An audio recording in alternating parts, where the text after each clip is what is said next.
Perfeito. Então, na semana passada nós falamos sobre o ser de Deus, entendemos um pouco sobre o propósito de Deus, né, o papel de cada pessoa da Trindade, e hoje nós vamos falar sobre o ser humano, entender um pouco mais sobre a criação. Essa aula de hoje pode ser um pouco uma lembrança daquilo que vocês já viram, mas eu espero que possa estar agregando um pouco mais na vida de vocês.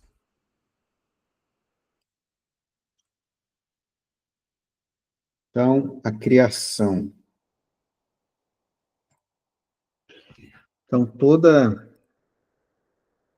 todas as coisas foram feitas para a glória de Deus. Apocalipse 4:11. Vamos abrir Apocalipse 4:11. Vou abrir aqui no computador também para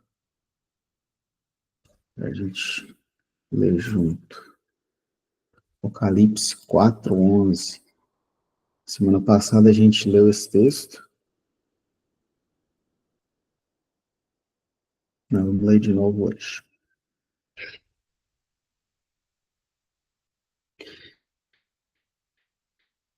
Apocalipse 4:11. Tu és digno, Senhor e Deus nosso, de receber a glória, a honra e o poder, porque criaste todas as coisas e por tua vontade elas vieram a existir e foram criadas. Então, todas as coisas foram criadas para a glória de Deus. Somente Deus deve ser glorificado, porque somente Ele é digno de toda a glória. Vamos voltar agora em Isaías 42:8. Isaías 42:8.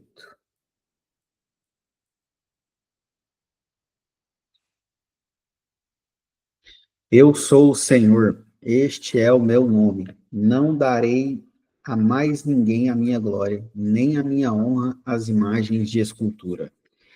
Então, o Senhor é o único digno de toda glória, de toda honra, de todo louvor.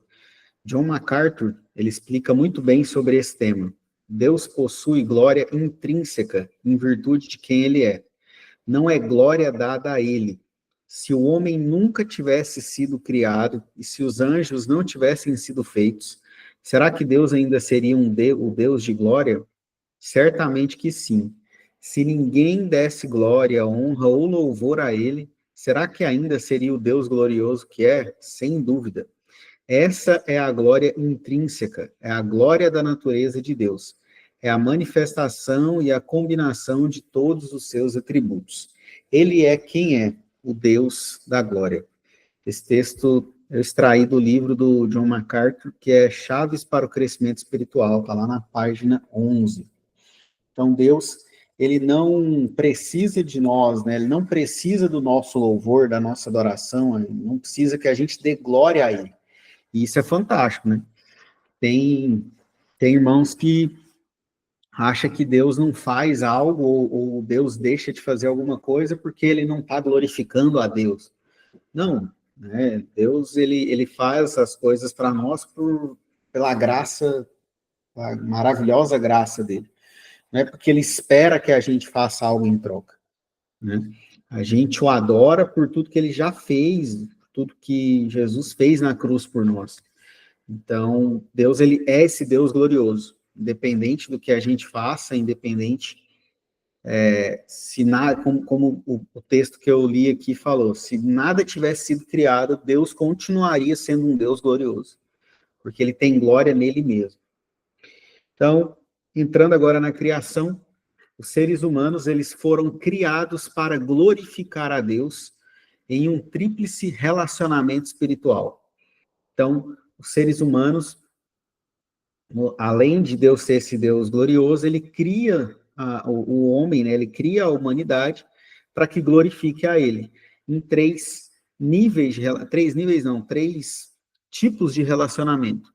Então, o primeiro deles é a adoração, o relacionamento nosso diretamente com Deus. Então, nós glorificamos a Deus através do nosso relacionamento com ele.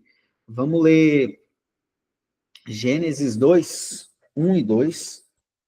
Vamos lá, esse é mais fácil de achar, está lá no comecinho da Bíblia. Gênesis 2, versículo 1 e 2.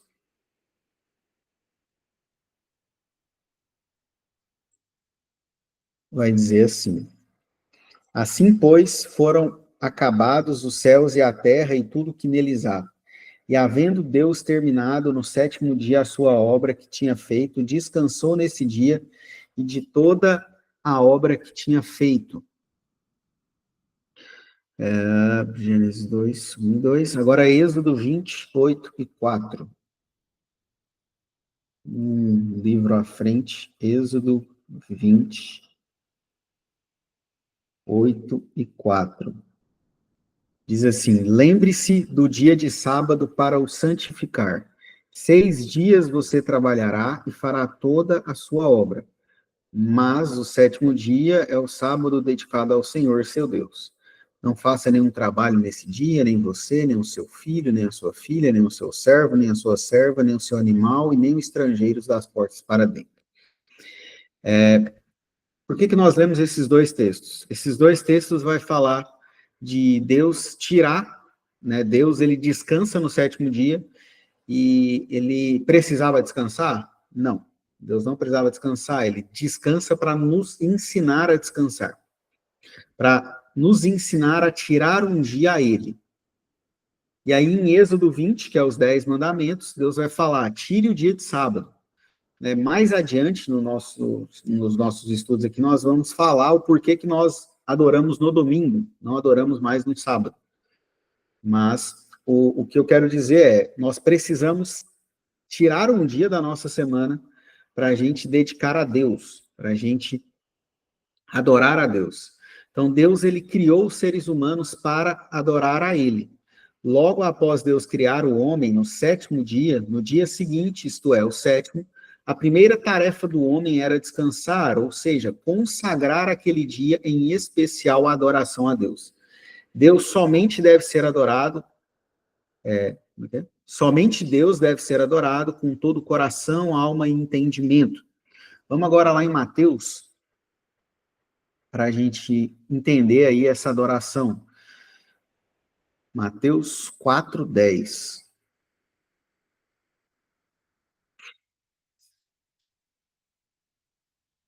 Mateus 4:10. Então Jesus lhe ordenou: vá embora, Satanás, porque está escrito: adore o Senhor, seu Deus, e preste culto somente a ele. Agora Mateus 22:36.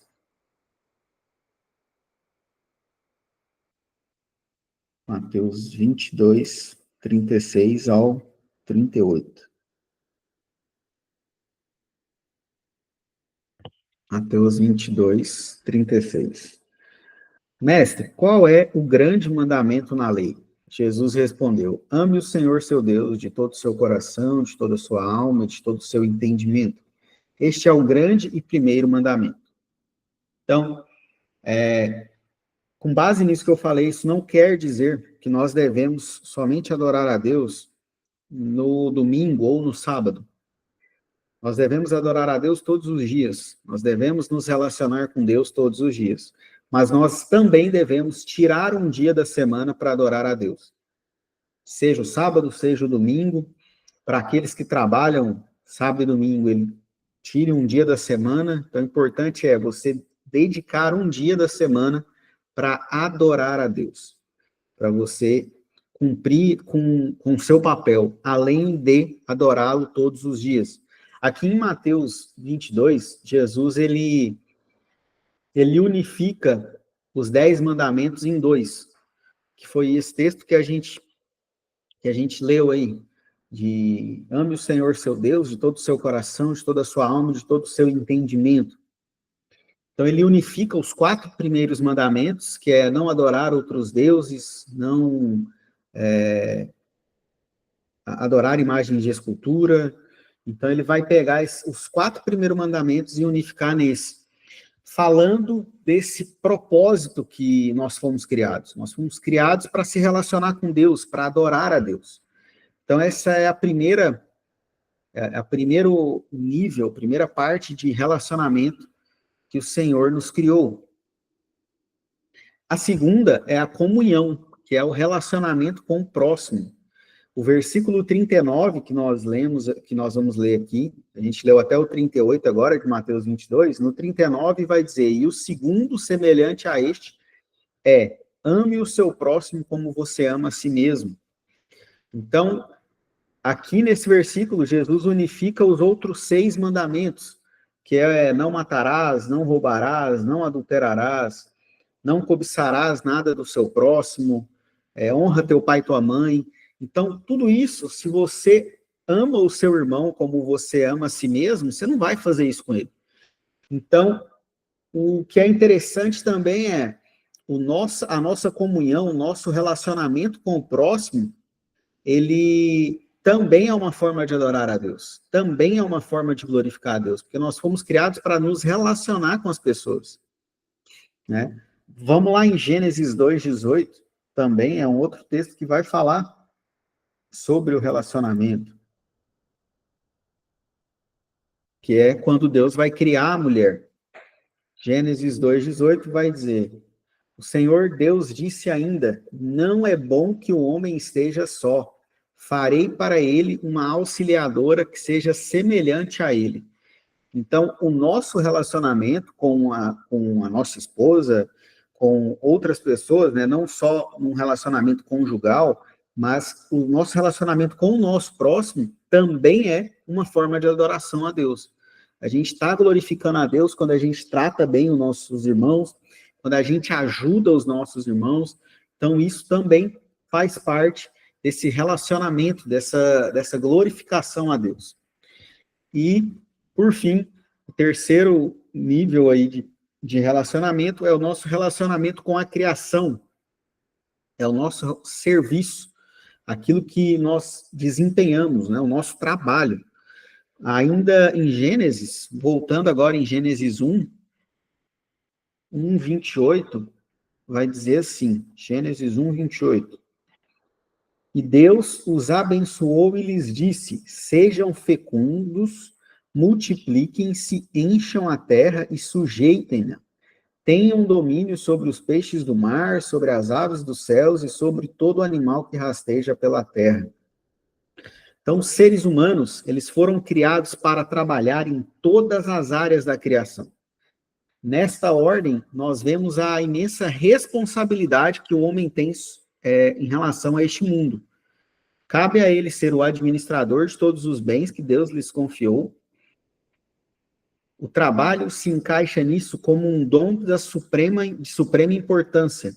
Isso tem implicações sociais, econômicas, culturais e ecológicas. Esse trecho eu extraí do livro do Dr. Leandro, na página 168, esqueci de pôr o nome do livro. Mas, enfim, nós fomos criados, né? Deus ele criou a terra para que a gente cuidasse da terra. Depois, no decorrer de Gênesis, a gente vê que Adão estava cuidando do jardim, Adão deu nome para os bichos, Adão cuidava, Deus deu um serviço para Adão. Adão não estava só de boa no jardim do Éden, namorando com a Eva. Não, Deus deu função para o homem. Então, quando Deus cria a humanidade, ele nos dá essa função, ele nos dá um objetivo, né? Nós não fomos criados apenas para adorar a Deus, nós fomos criados para adorar a Deus, nós fomos criados para nos relacionar com o próximo, e nós fomos criados para ter relacionamento com a criação, cuidar dessa terra, cultivar a terra. Então, nisso a gente entende que não existe uma ideia de vida espiritual, a vida santa e a vida secular. Não. O seu trabalho faz parte da sua vida espiritual. Por quê? Porque o seu relacionamento com o seu trabalho, o seu relacionamento com a criação, faz parte de você glorificar a Deus. Então a gente começa a olhar para o nosso trabalho com outros olhos. Pô, se esse trabalho aqui está glorificando a Deus, eu vou dar o meu melhor, eu vou fazer o meu melhor, eu vou fazer com excelência, porque eu também estou glorificando a Deus naquilo que eu estou desempenhando no meu trabalho. Tranquilo até aqui?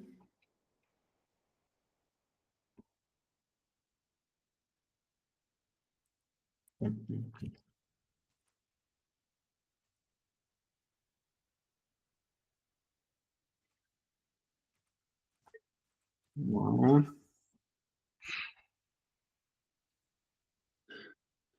E aqui nós temos algo importante, que eu acho muito importante, que às vezes gera um pouco de dúvida, é que nós fomos criados com uma dupla natureza. O que isso quer dizer? Natureza física e natureza espiritual. E aqui eu quero dedicar um tempinho para a gente entender isso de forma plena e didática, para que vocês não tenham dúvida sobre isso. Vamos ler aqui Gênesis 2:7. Gênesis 2:7. Vou beber uma água também. Vai dizer assim: então o Senhor Deus formou o homem do pó da terra e lhe soprou nas narinas o fôlego de vida, e o homem se tornou um ser vivente. Então, a primeira natureza aqui é a natureza física, e essa ninguém tem dúvidas, porque você está pegando aí, você está palpando, então você sabe que você tem uma natureza física, né? Nós viemos do pó da terra. Então, o que é a natureza física? É o corpo, que foi formado da matéria, que é o pó da terra. A segunda natureza é a natureza espiritual, que é o quê? Alma ou espírito. O que isso quer dizer? Alma ou espírito, eles são sinônimos. Ou seja, são dois termos para descrever a natureza espiritual do homem. Às vezes a Bíblia vai usar o termo espírito e outras vezes ela vai usar o termo alma. Então, por que eu quero dedicar um tempinho aqui? Porque uma grande parte das pessoas, elas acreditam que isso são duas coisas. Nós temos corpo, natureza física, alma e espírito. Mas, na verdade, alma e espírito é a mesma coisa, porque ela não se divide, ela não se separa. Você não tem uma alma que vai para um lugar e um espírito que vai para outro lugar. Então, eu quero explicar isso de forma que fique bem claro.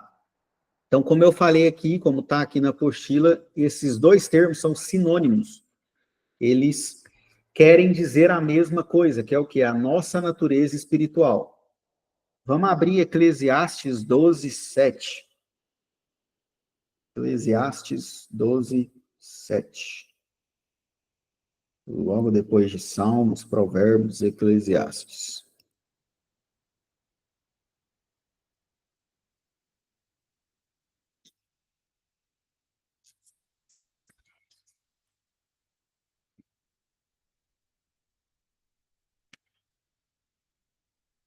Diz assim, Eclesiastes 12:7.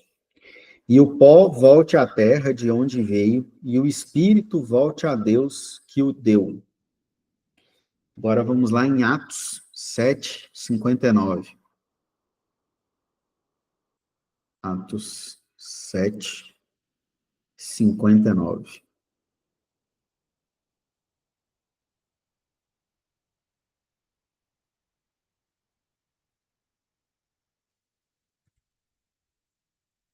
Atos 7:59 diz assim: enquanto o apedrejavam, Estevão orava dizendo: Senhor Jesus, recebe o meu espírito. Agora vamos lá em Apocalipse. Apocalipse 6:9.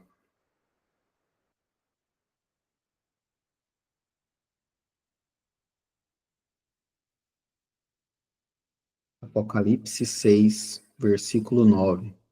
Diz assim: quando o cordeiro quebrou o quinto selo, vi debaixo do altar as almas daqueles que tinham sido mortos por causa da palavra e por causa do testemunho que deram. Então, aqui nós lemos três versículos, e ali tem o Salmo 31:9 também, que vai usar o termo alma, que esses três termos estão se referindo à nossa natureza espiritual. Então, o espírito volte a Deus que o deu, Estevão falando, Senhor, recebe o meu espírito, e em Apocalipse, a gente vê que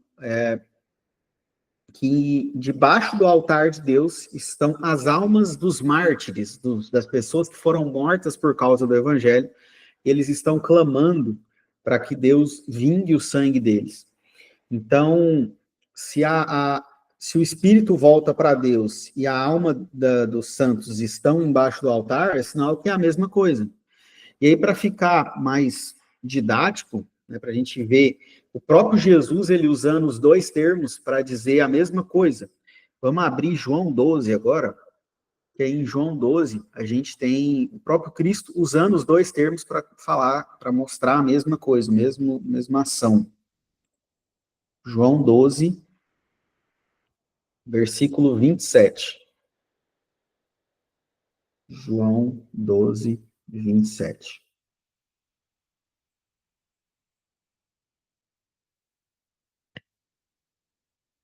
João 12, 27 vai dizer: Agora a minha alma está angustiada, e o que direi? Pai, salva-me desta hora? Não, pois foi precisamente com este propósito que eu vim para esta hora. Agora, uma página depois, em João 13, 21, João 13, 21, Jesus vai dizer assim: Depois de dizer isto, Jesus se angustiou em espírito e afirmou: em verdade lhes digo que um de vocês vai me trair. Então, Jesus ele usa o termo alma para falar que ele está angustiado, e depois Jesus diz que o seu espírito está angustiado. O que isso quer dizer? Não há diferença entre alma e espírito. E na Bíblia a gente ainda vai ter uma terceira palavra que também quer dizer isso, que é o coração. Então, alma, espírito e coração é da onde provém os nossos sentimentos. A nossa natureza espiritual é da onde vêm as nossas emoções. Então, na Bíblia, a gente vai ter essas três palavras querendo dizer a mesma coisa. Da onde provém os nossos sentimentos, da onde vem a nossa natureza espiritual. Vamos abrir Jó 7, voltar um pouco aí no Antigo Testamento, em Jó 7.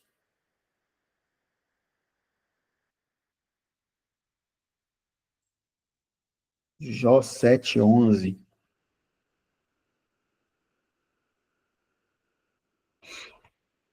Jó 7, versículo 11. Vai dizer assim: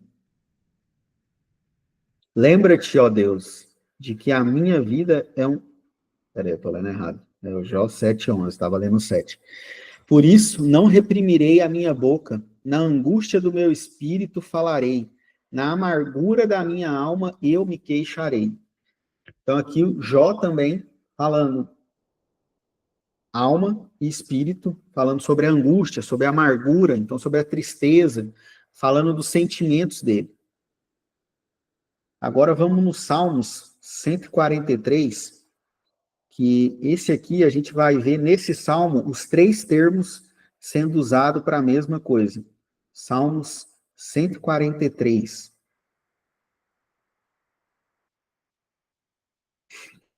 Salmos 143, versículo 3 e 4. Diz assim: Pois o inimigo tem perseguido a minha alma, tem lançado por terra a minha vida, tem me feito habitar na escuridão como aqueles que morreram há muito tempo.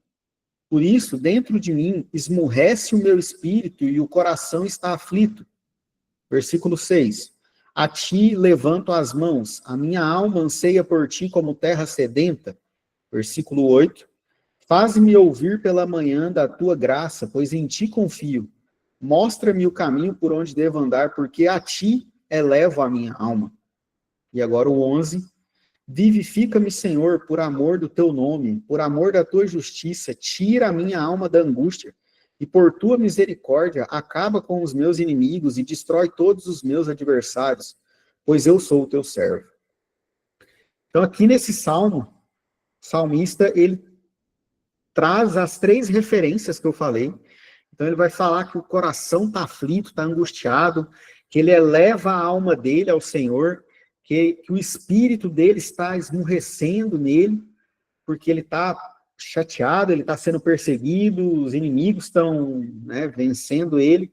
Então, o salmista ele traz essa referência para nós, de que as três palavras querem dizer da onde provém os nossos sentimentos, da nossa natureza espiritual.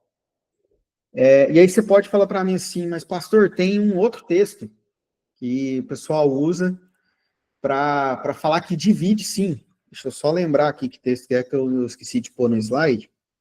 Se eu não me engano, é Filipenses. Vou pegar aqui.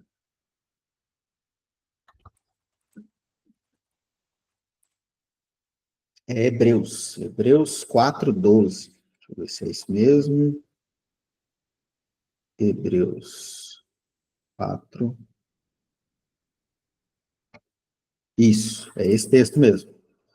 Que é esse texto que as pessoas defendem essa ideia de que é alma, corpo e espírito, né? Que são três coisas que se dividem, que se separam. Porém, né, agora vamos ler aqui, Hebreus 4:12, vai dizer assim, porque a palavra de Deus é viva e eficaz, e mais cortante do que qualquer espada de dois gumes, e penetra a ponto de dividir alma e espírito, juntas e medulas, e é apta para julgar os pensamentos e propósitos do coração. E aí o pessoal fala, mas a ponto de dividir. Só porque primeira coisa, a gente precisa entender o contexto. Esse texto aqui está falando sobre a palavra de Deus. Ele está falando, a palavra de Deus, ela é viva e eficaz e mais cortante do que a espada de dois gumes. E aí ele vai falar, e penetra a ponto de dividir. Isso quer dizer o quê? A ponto de dividir algo que não se divide, algo que não se separa. Alma e espírito, juntas e medulas. Então, juntas e medulas, você não consegue dividir. Você não consegue separar as juntas e as medulas. Então, não é possível separar alma e espírito. Né? Elas são da onde vem a nossa natureza espiritual e ela não... Porque se a gente acreditar também de que alma e espírito se separam, né? O espírito vai para Deus, para onde que a alma vai? Aí a gente abre brecha para acreditar em alma penada. Né? E alma penada não existe. Né? A gente sabe que essa ideia de fantasma, de alma penada, são demônios que estão aí pelo mundo se passando por outras pessoas. Então, alma e espírito são a mesma coisa e elas vão para Deus. Né? Vão direto para Deus ou vão direto para o inferno. Daqui a pouco a gente entra aí na salvação e a gente entende um pouco mais sobre isso. Tranquilo até aqui? Alguma dúvida? Se você não concorda, você tem a liberdade de falar também. Sem problemas. Vocês não precisam concordar com o professor em tudo. Então, beleza. Entendemos a criação. Agora a gente entra no pecado. Boa. Rael concordou. Estamos de acordo. Entendendo o pecado agora, então a Bíblia ensina que Adão e Eva tinham livre-arbítrio. Aqui é uma outra questão que eu quero explicar para vocês. Que Adão e Eva tinham o livre-arbítrio, isto é, eles tinham a capacidade para obedecer ou desobedecer a Deus, sendo que a desobediência traria a morte. Então, Gênesis 2, 16 e 17 vai dizer isso para nós, né? E a Bíblia ela ensina que Adão e Eva desobedeceram a Deus, eles pecaram contra Deus. Né? Em Gênesis 3, do 1 a 7, tem a história completa aí da queda, né? Que Adão e Eva comeram do fruto que não era para eles comerem e pecaram. E a Bíblia ensina que essa desobediência, esse pecado de Adão e Eva, trouxe morte para toda a raça humana. Então, por causa do pecado de Adão e Eva, todos os seres humanos nasceram pecadores. Lá no Salmo 51, 5, o salmista Davi vai dizer, em pecado me concebeu minha mãe, e eu nasci na iniquidade. O que isso quer dizer? Nós nascemos debaixo do jugo do pecado, por causa do pecado de Adão e Eva. O que é livre-arbítrio? Só para vocês entenderem que livre-arbítrio é a capacidade de obedecer ou desobedecer a Deus. Muita gente confunde o livre-arbítrio com livre-agência. O que é livre-agência? Você tem liberdade para escolher com quem você vai casar, liberdade para escolher o carro que você vai comprar, liberdade para escolher a roupa que você vai vestir. Agora, liberdade para você, por si só, falar, eu quero seguir a Deus, eu quero obedecer a Deus, isso nós perdemos, né? Adão e Eva, eles foram os únicos que tinham isso. Por quê? Porque nós nascemos em pecado. Então, pela nossa natureza pecaminosa, nós vamos sempre escolher o pecado. Nós sempre vamos escolher o caminho errado, o caminho mais fácil, o atalho, a brecha. Então, nós não temos livre-arbítrio. Essa capacidade de falar, vou obedecer a Deus. O que nós temos é livre agência. A gente escolhe, a gente tem esse poder de escolha, sim. Mas por causa do pecado, né? Claro que isso, quando o Espírito Santo, quando a gente encontra com Cristo, né, e aceita Jesus, o Espírito Santo passa a habitar em nós. Então, por intermédio do Espírito Santo, nós buscamos, né? Pela direção do Espírito Santo, a gente tem essa vontade de buscar a Deus. Porque por nós mesmos, nós não queremos buscar a Deus. Nós não buscamos a Deus por nós sozinhos. O Espírito Santo precisa dar aquela cutucada, né? O Espírito Santo vai falar assim, e aí, você não vai orar, não? E aí, você não vai ler a Bíblia? Então, esse sentimento que nós temos é um sentimento que o próprio Espírito Santo coloca em nós. Senão, a gente também não buscaria. Por isso que quando nós estamos mais cheios, né, de Deus, mais cheios do Espírito Santo, a gente quer buscar mais, porque a gente está em mais intimidade. Sim, Israel, eu também, quando eu fui estudar, eu também achava que eu tinha um livre-arbítrio. A gente tinha esse acesso. Mas é o próprio Espírito Santo que coloca essa vontade em nós. Então, a Bíblia, ela ensina sobre 3 tipos de morte. Né? Primeiro, nós fomos criados para ser eternos, mas por causa do pecado, a gente teve acesso à morte física. Então, e o pecado também nos trouxe 3 tipos de morte. Então, não foi só a morte física. Nós temos a morte espiritual e a morte eterna. E eu quero entrar aqui para a gente entender um pouco dessas 3 mortes, vamos dizer assim. Então, primeiro, morte espiritual. O que é a morte espiritual? Significa separação da comunhão com Deus. Então, após o pecado, o ser humano perdeu a liberdade de ter comunhão com Deus. Vamos abrir lá Gênesis 3, que é essa história do pecado.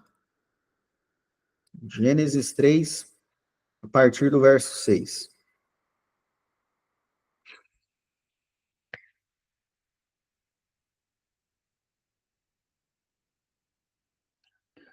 Gênesis 3, versículo 6. Vendo a mulher que a árvore é boa para se comer, agradável aos olhos e árvore desejável para dar entendimento, tomou do seu fruto e comeu, e deu também ao marido, e ele comeu. Então os olhos de ambos se abriram, e percebendo que estavam nus, costuraram folhas de figueira e fizeram cintas para si.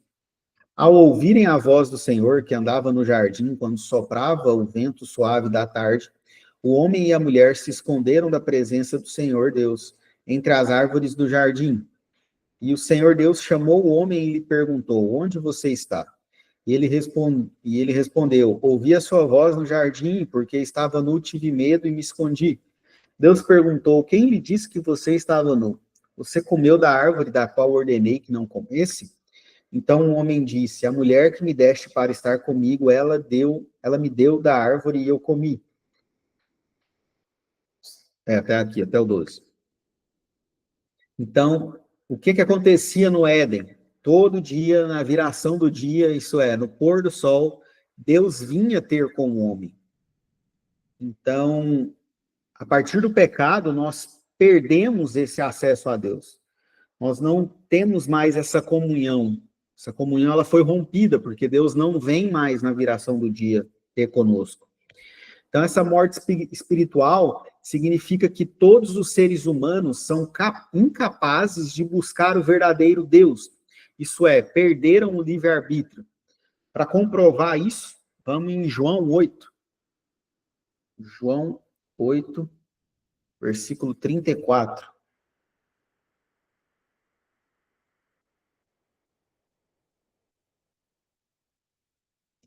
João 8, 34 vai dizer assim: Jesus respondeu, em verdade, lhes digo que todo aquele que comete pecado é escravo do pecado.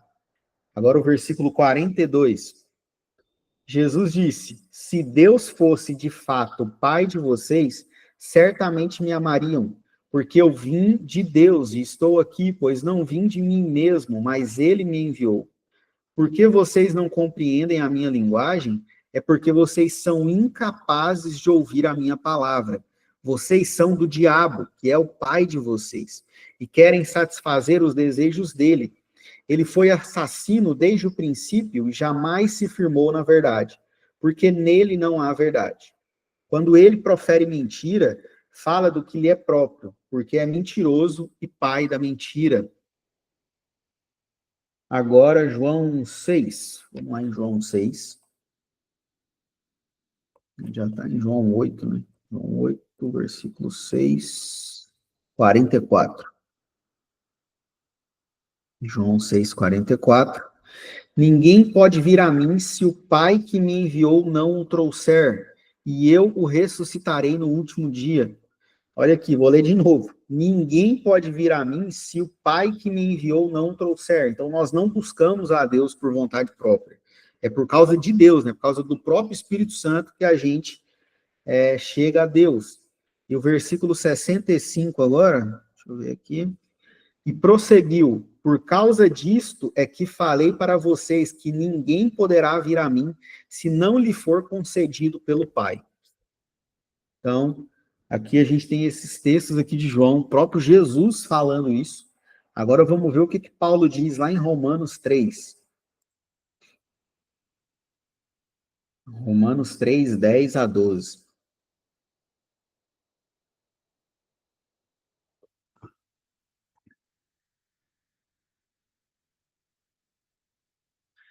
3:10. Como está escrito, não há justo, nenhum sequer. Não há quem entenda, não há quem busque a Deus. Todos se desviaram e juntamente se tornaram inúteis. Não há quem faça o bem, não há nenhum sequer. Então, Paulo ele ainda bate mais forte, vamos dizer assim. Nós não buscamos a Deus por nossa vontade, né? Não há um justo sequer, não há quem busque a Deus, porque nós estamos debaixo do jugo do pecado. Vamos agora em 1 Coríntios, um livro à frente aí. 1 Coríntios 2,14.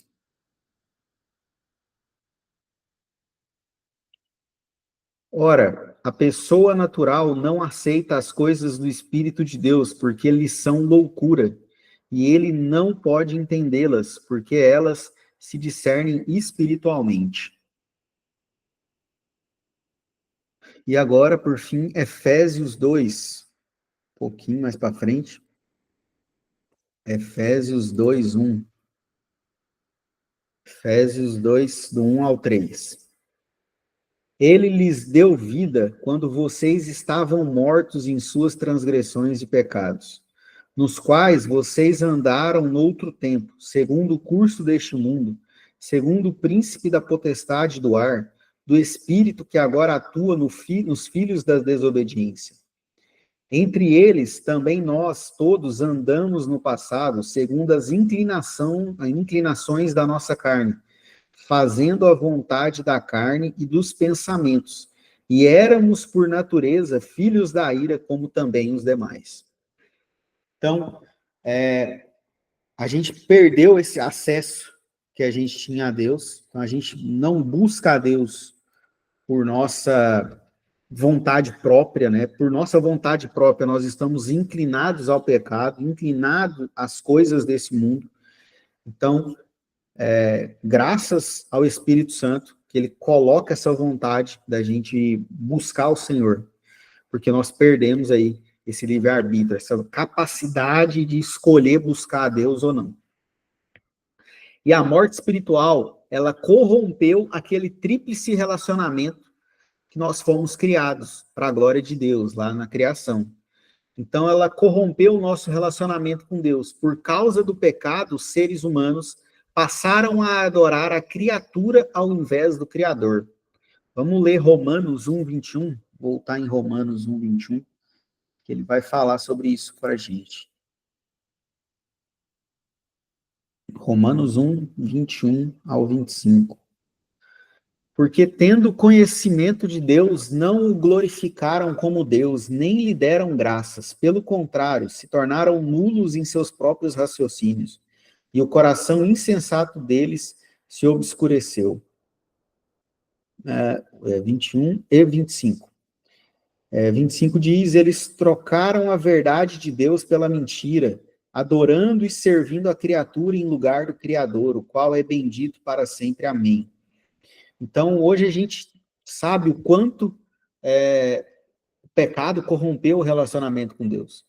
E aqui nós estamos falando da adorar a criatura ao invés do Criador, e a criatura aqui pode ser qualquer coisa. Tem pessoas que adoram dinheiro, tem pessoas que adoram outras pessoas, né? Maridos adoram as suas esposas, ou vice-versa. A gente tem pessoas que adoram outras imagens, né? Imagens de escultura. As pessoas elas foram criando deuses para si, né? E a gente tem isso até na história da Bíblia, né? Quando o pessoal sai do Egito, o povo de Israel, os hebreus saem do Egito, eles vão fazer um bezerro de ouro. Então, isso é consequência do pecado. E, em segundo lugar, ele corrompeu o nosso relacionamento com o nosso próximo. Então, por causa do pecado, os homens caídos agora usam o dom do relacionamento para manipular os outros para os seus próprios propósitos egoístas. Em Gênesis 3:12, a gente tem o início desse rompimento, que quando Deus fala para Adão, né, Adão, você comeu da árvore do conhecimento do bem e do mal, a gente leu agora há pouco. E aí Adão fala o quê? Foi a mulher que tu me deste. Então, desde Adão, a gente está jogando a culpa dos nossos erros em outras pessoas.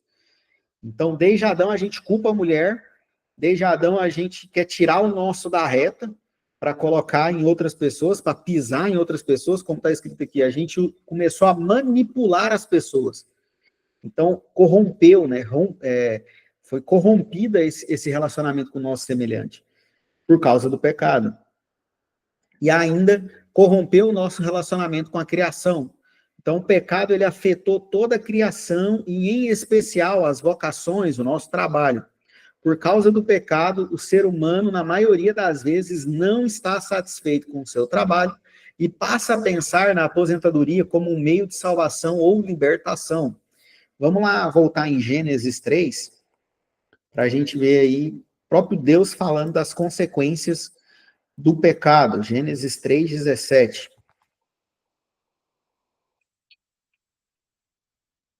Gênesis 3:17 vai dizer assim, e Adão disse, por ter dado ouvido à voz da sua mulher e comido da árvore que eu havia ordenado que não comesse, maldita é a terra por sua causa, e em fadigas você obterá dela o sustento durante todos os dias da sua vida. Ela produzirá também espinhos e ervas daninhas, e você comerá a erva do campo. No suor do seu rosto você comerá o seu pão, até que volte à terra, pois dela você foi formado, porque você é pó, e ao pó voltará. Então, por que a gente, né, isso é consequência do pecado? Por que a gente olha para o nosso trabalho já pensando na aposentadoria? Por que a gente já olha para o nosso trabalho pensando na hora de ir embora? Isso é consequência do pecado. Então, Deus nos criou para cuidar dessa terra. Então, quando Jesus voltar e restaurar essa terra, a gente não vai ficar aqui à toa, a gente vai ter função. Porém, o nosso trabalho, né, após a volta de Jesus, não vai ser um trabalho cansativo, né, como diz aqui o texto, né, do suor do seu rosto você comerá o seu pão, no versículo 19. Então, quando Jesus restaurar a terra, a gente vai ter função. Né? Ninguém está lá, o pessoal que está no céu, cada um tem a sua função lá, eles não estão lá de boa pulando de nuvem em nuvem, né? Igual Hollywood coloca nos filmes. Cada um tem a sua função. Então, o trabalho, o pecado, ele corrompeu o trabalho, porque a gente sempre olha para o trabalho com preguiça, com tristeza, com algo cansativo, e a gente acha que a aposentadoria será a nossa salvação ou libertação. Mas se você conhece um aposentado que não faz nada, é raro, que a maioria se acostuma tanto com o trabalho que a pessoa aposenta e ela ainda vai fazer alguma coisa, ela vai ocupar alguma coisa. Por quê? Porque nós fomos criados com esse objetivo, a gente não foi criado para ficar à toa, a gente foi criado para servir de alguma forma, né? Para trabalhar de alguma forma.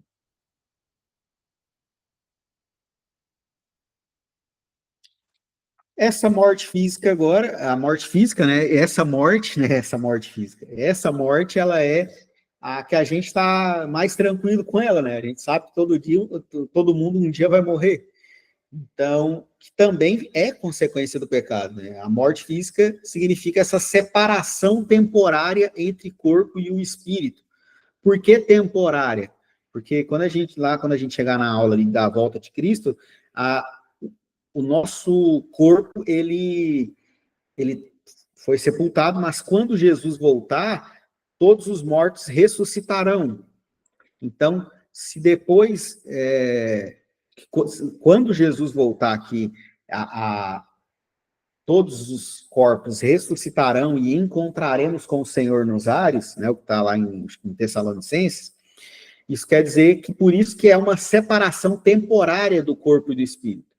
Essa morte física é uma separação temporária porque isso vai acontecer. Quando Jesus voltar, nós iremos ressuscitar. Só que, quando Jesus voltar, o nosso corpo não vai ser esse corpo pecaminoso, vai ser esse corpo, só que sem o pecado. Então, isso é o quê? Um corpo puro, sem pecado, sem mácula. Mas daqui a pouco a gente fala sobre isso.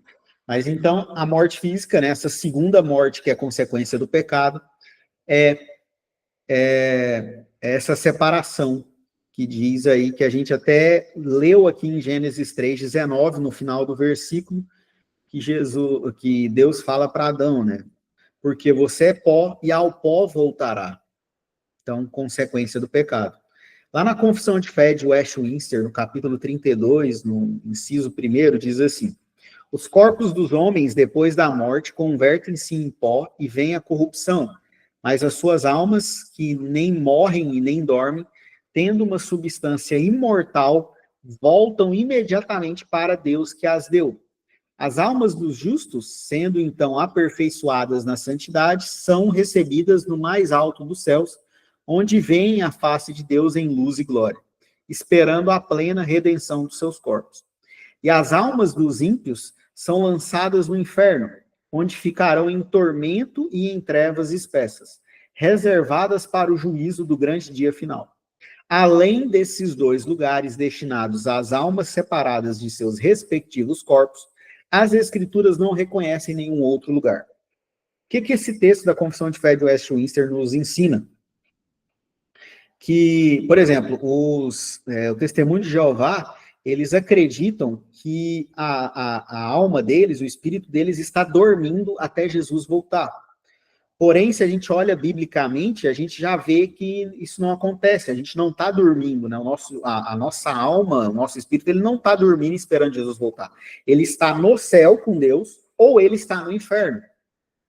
E aí, como o próprio texto diz, não existe nenhum outro lugar além do céu e do inferno. Por que tem essa explicação? Porque o catolicismo acredita no purgatório, e a Bíblia ela não relata o purgatório. Ou é céu ou é inferno. Não existe um meio termo, não existe um meio, um lugar ali diferente disso. E aí, quando a gente entrar na aula de salvação, a gente vai ler um texto também, quer dizer, essa é a aula que também tem a salvação, mas quando a gente for entrar em salvação, a gente vai ver a explicação disso, né? A gente vai ter provas bíblicas de pessoas que já estão no inferno e pessoas que já estão no céu. Beleza? Eu achei que ia demorar um pouco mais, mas eu acho que já é aqui nesse texto aqui. Então, após a morte física, o corpo de todos os seres humanos morrem, voltam ao pó ou dormem. Por que os testemunhos de Jeová, só justificando aqui, por que o testemunho de Jeová ele acredita que está dormindo? Porque na Bíblia, a gente vai ter três formas de falar que a pessoa morreu. Ou vai falar que ela morreu mesmo, direto ao ponto, ou vai falar que ela dormiu ou expirou, né? Quer dizer, dormiu, expirou, e aí quer dizer que morreu, ou ela está no paraíso. Então, por isso que o testemunho de Jeová ele acredita, porque em alguns textos vai estar usando essas palavras. Então, após a morte física, o corpo de todos os seres humanos morrem, voltam ao pó ou dormem. Vamos ler Atos 7, 59?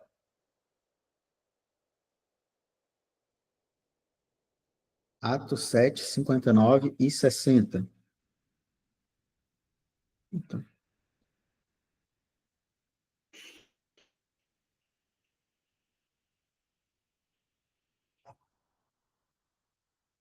a gente já até leu esse texto, na verdade. Diz assim: enquanto o apedrejavam, Estevão orava, dizendo: Senhor, recebe o meu espírito. Então, ajoelhando-se, gritou bem alto: Senhor, não os condenes por causa desse pecado. E depois que ele disse isso, morreu. Dependendo da versão, não sei se na versão de vocês está diferente de morreu, mas vai estar, em outras versões, vai estar expirou também. Vamos agora em 1 Coríntios 15, 20. 1 Coríntios 15, versículo 20. Mas, de fato, Cristo ressuscitou dentre os mortos, sendo ele as primícias dos que dormem. Então, aqui a gente tem o texto falando dos que dormem. O que isso quer dizer? Não quer dizer que Jesus está dormindo, quer dizer que Jesus foi o primeiro que morreu. A primícia dos que dormem quer dizer que o primeiro que morreu e ressuscitou. Então, a Bíblia vai usar o termo dormir, pois na volta de Jesus, todos os corpos ressuscitarão para o juízo eterno ou a vida eterna. João 5, vamos em João 5 agora.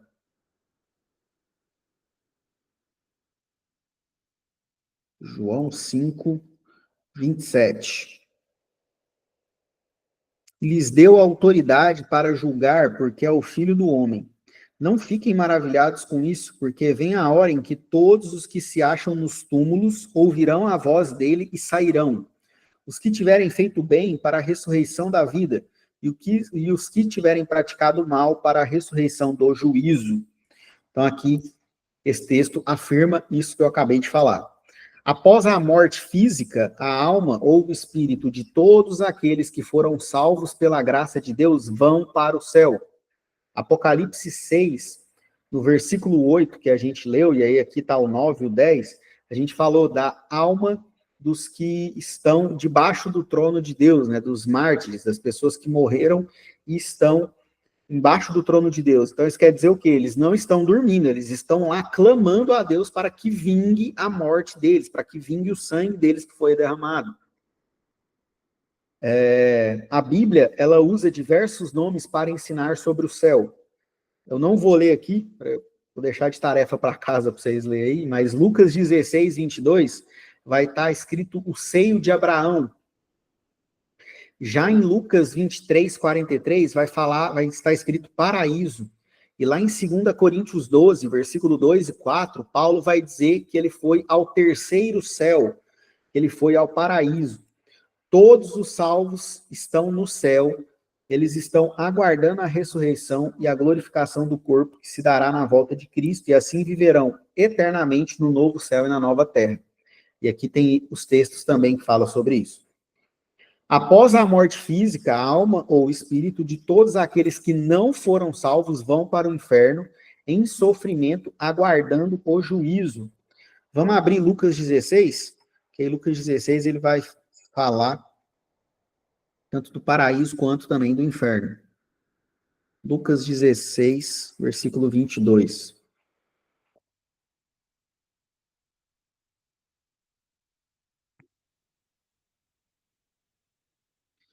Lucas 16, versículo 22.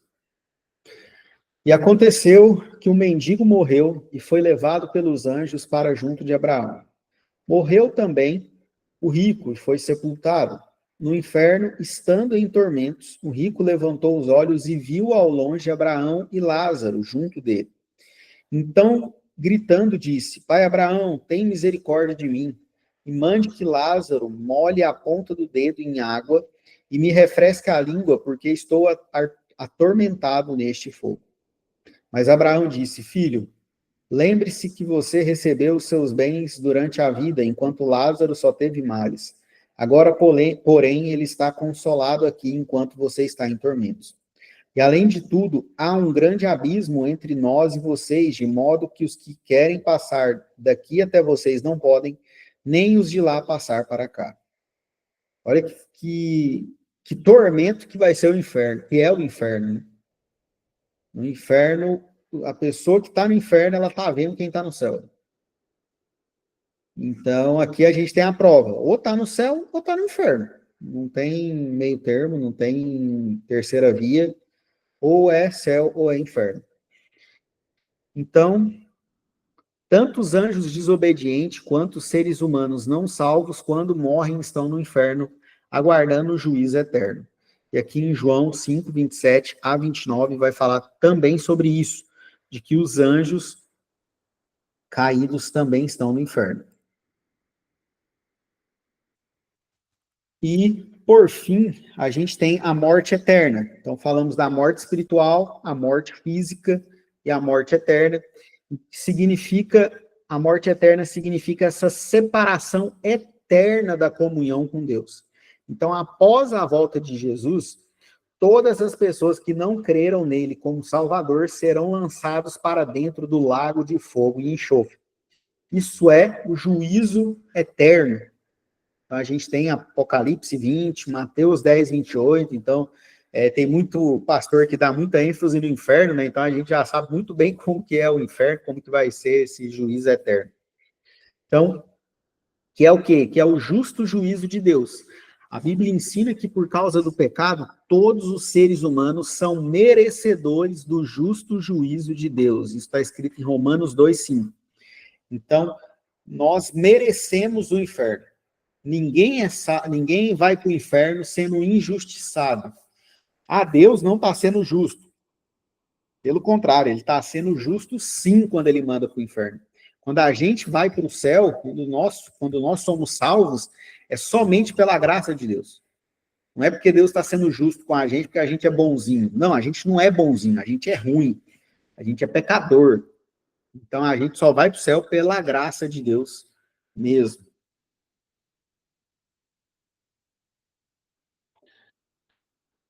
E para a gente encerrar, eu quero só trazer essa definição aqui de pecado, para a gente entender o que é pecado, para que vocês não tenham dúvida do que é o pecado. Tá? Porque já são 9h04, 9h05, então a gente vai deixar para falar sobre salvação na semana que vem, beleza? Para não ficar uma aula muito cansativa. Então vamos abrir 1 João, tá? 1 João é antes de Apocalipse, né? A gente tem o Evangelho de João e tem as cartas de João. Então, primeira carta de João, um pouquinho antes de Apocalipse aí, capítulo 3, versículo 4.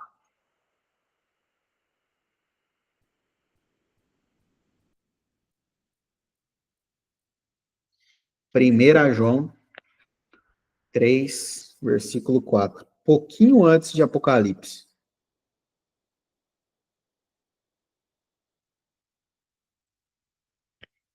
Primeira João 3, 4.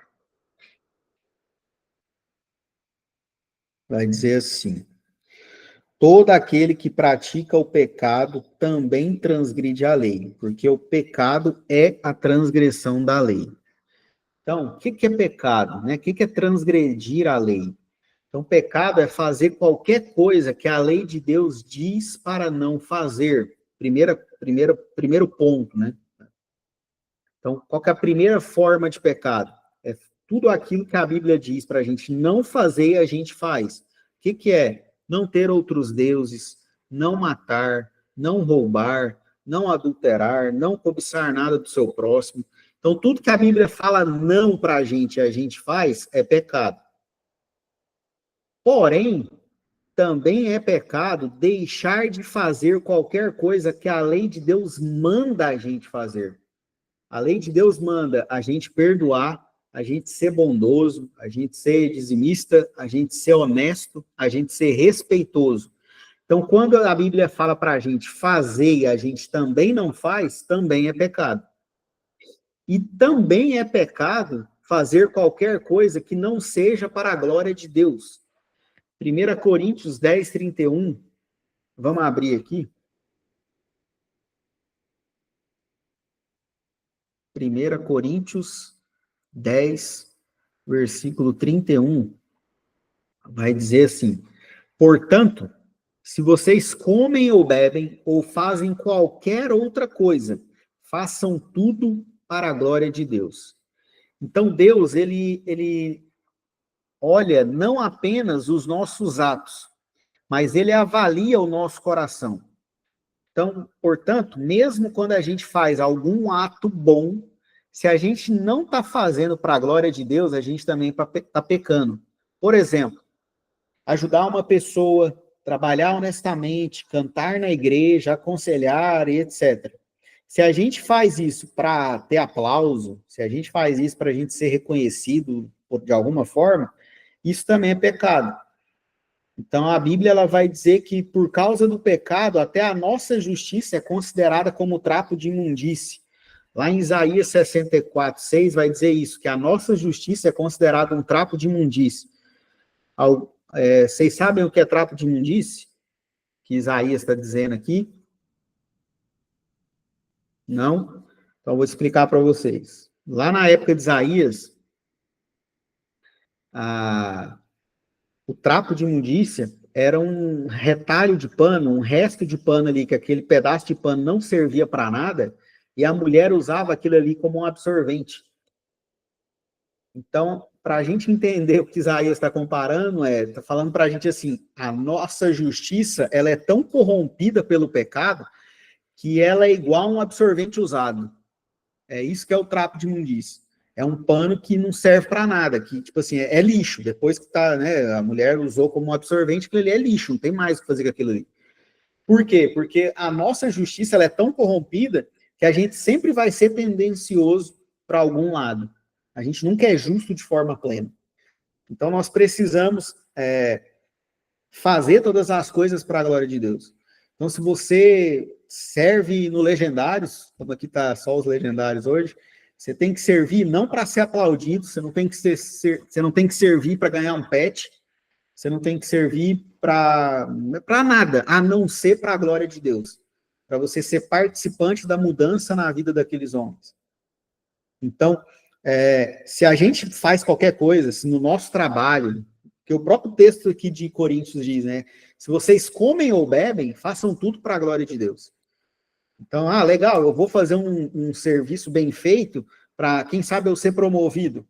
Show, mas você pode fazer isso? Pode, mas glorifique a Deus. Faça bem feito para glorificar a Deus. Porque a própria palavra do Senhor vai dizer, né? Busque primeiro o reino de Deus e as demais coisas serão acrescentadas. Então, vai ser acrescentado, né? A sua promoção, né? O seu crescimento vai ser, mas glorifique a Deus primeiramente. Você honre e glorifique a Ele com todas as suas ações. Então, só relembrando aqui, por causa do pecado de Adão, todos os seres humanos são pecadores, né? Romanos 5,12. E como pecadores, estamos mortos espiritualmente e são incapazes de buscar o verdadeiro Deus triuno para serem salvos. E aqui a gente tem mais textos.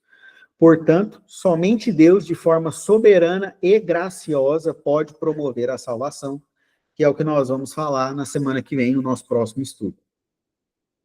Fechou? Entenderam?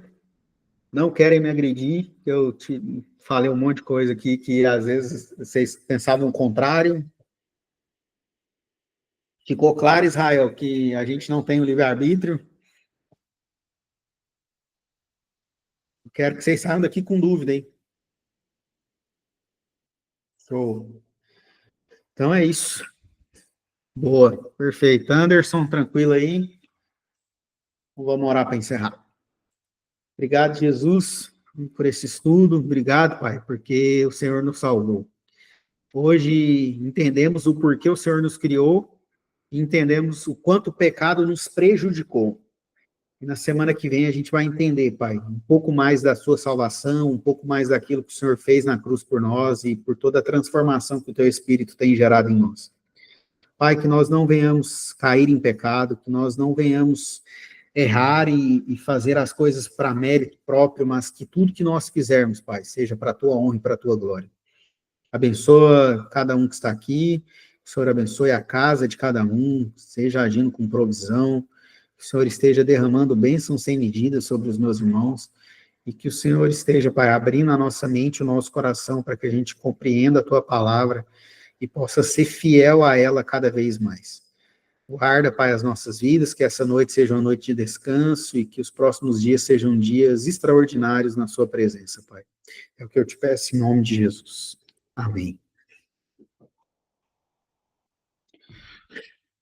É livre agência, é a livre agência que nós temos, né? A livre, você colocou ali, livre escolha, tipo assim, a livre agência é uma livre escolha, você pode escolher coisas desse mundo, né? O livre-arbítrio, ele é só sobre acesso a Deus, é buscar a Deus. A gente tem a livre agência, que é a livre escolha, da gente escolher as coisas desse mundo, né? Escolher casa, escolher a esposa, o carro que você vai comprar, a roupa que você vai usar, a cor da roupa que você vai usar. Então, assim, a gente tem essa liberdade de escolher, essa livre agência.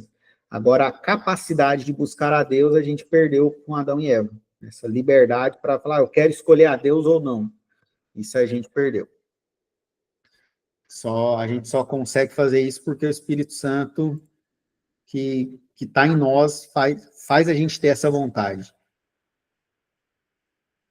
Fechou, meus amigos? Deus abençoe. Até semana que vem. Tamo junto.